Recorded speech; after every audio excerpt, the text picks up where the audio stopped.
What's up, everybody? Josh Armijo here. I hope everybody's doing good and well and stuff. I got an album review to do for you, and I'm going to be talking to you about the new album from the band Occultation, entitled Silence in the Ancestral House. This is released on Profound Lore Records. Now, if you're not too familiar with this band, they are based out of New York City, New York, and the best way to describe the sound of this band would be a very occultist, avant-garde, doomy, and just overall retro kind of style of heavy metal. My first introduction to this band was back in 2012 with their debut full length entitled 3 and 7. There were a lot of great things to enjoy about that debut album, mainly for the fact that it stayed true to its roots and definitely delivered an album that was very reminiscent of older heavy metal and classic rock. I mean, think if you will to bands like Black Sabbath or Jefferson Airplane, to even stuff like Coven or Merciful Fate. You got all of those influences and instances within this band's musical style and approach, and it made for a very successful debut, I would say. I really enjoyed the catchy vocals, the very well articulated musicianship, and the overall comfort of the production. I thought that was a really good debut, and not to mention, this is a band that definitely is within a crowd of bands that definitely sort of convey the whole occult rock sort of style. I mean, bands like Blood Ceremony or The Devil's Blood, to even more well-known bands like Ghost or even Uncle Acid and the Deadbeats. They have that almost occultist rock sort of vibe going on.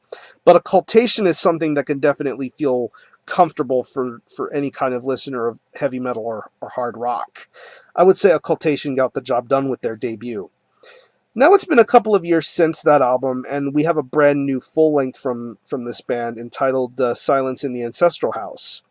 It's 9 tracks, and it clocks in at around 49 minutes in length, and this definitely picks up where 3 and 7 left off previously, and I think this album definitely tries to delve deeper into this band's sort of unique mythology, going in deeper into otherworldly concepts and create some really interesting music.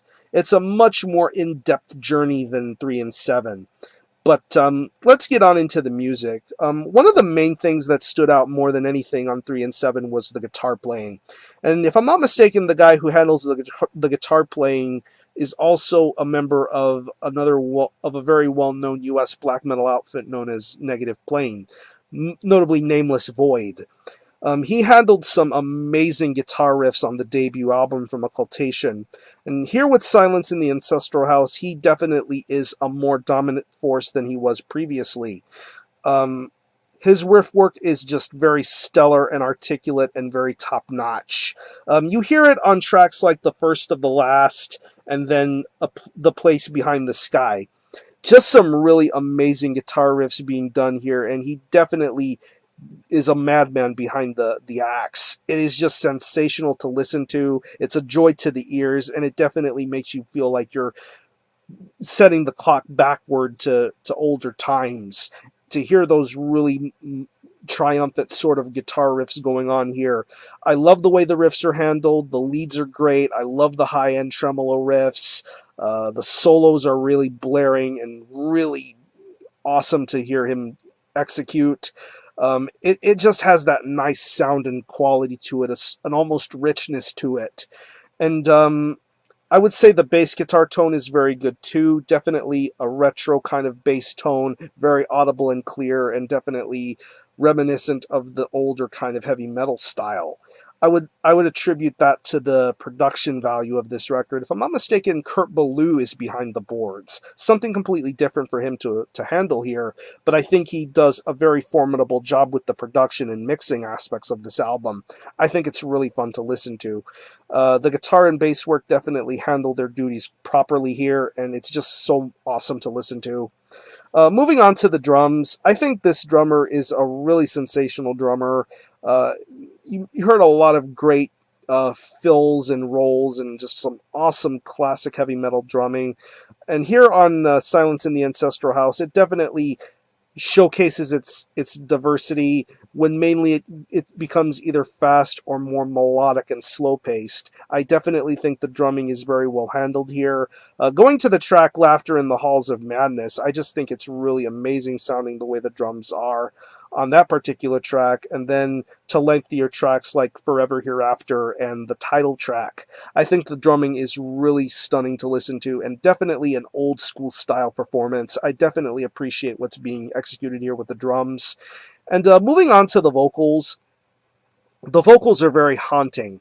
That's one aspect of this band that I really enjoy the most is the singing. It is very haunting. It is very creepy at times. It has an almost reverb sort of quality to it, but yet I think this singer definitely showcases her chops here. She showcased some really great vocals on the first album, 3 and 7. And here on Silence in the Ancestral House, it's pretty much, if you're accustomed to the vocal style, you already feel comfortable knowing what you're getting yourself into. It's very hypnotic, very crazy sounding vocals, but yet her singing style is just really awesome. It's catchy, it'll get stuck in your head, and definitely something to sing along to. I think that's the type of quality you get with her vocal performance. I think it's a really solid performance. So overall, if you are a fan of this band's first album, if you're a fan of heavy metal or occult rock, Occultation definitely deliver the goods here with this album. I don't know if I like this album more than I do 3 and 7, but I think this is a really solid piece of heavy metal, something completely different, and definitely worth getting into if you're into classic rock or heavy metal. Occultation are a band that deliver this style absolute justice. So, if I had to pick any favorite tracks, I would definitely have to say The First of the Last, Laughter in the Halls of Madness, The Place Behind the Sky, and Forever Hereafter. So I'm going to leave you a link in the description box to the Profound Lore Records Bandcamp page where you can stream this album in its entirety, hear it for yourself, and be your own judge as to whether you think it's worthy of being purchased or not. You can purchase the CD directly through Profound Lore, and I believe Invictus Productions is handling the vinyl distribution of this album, if you care to have it on 12-inch vinyl, whatever floats your boat. So, again, the album is Silence in the Ancestral House by Occultation. This is released on Profound Lore Records. Definitely check this out, and I'm going to give this a very strong 8 out of 10. Really solid occult heavy metal from a band that definitely values its roots and just delivers some really solid music. So support Occultation. I'm going to conclude this review. Thanks a lot for watching. Thanks for joining my channel. And until the next time, Army Ho out.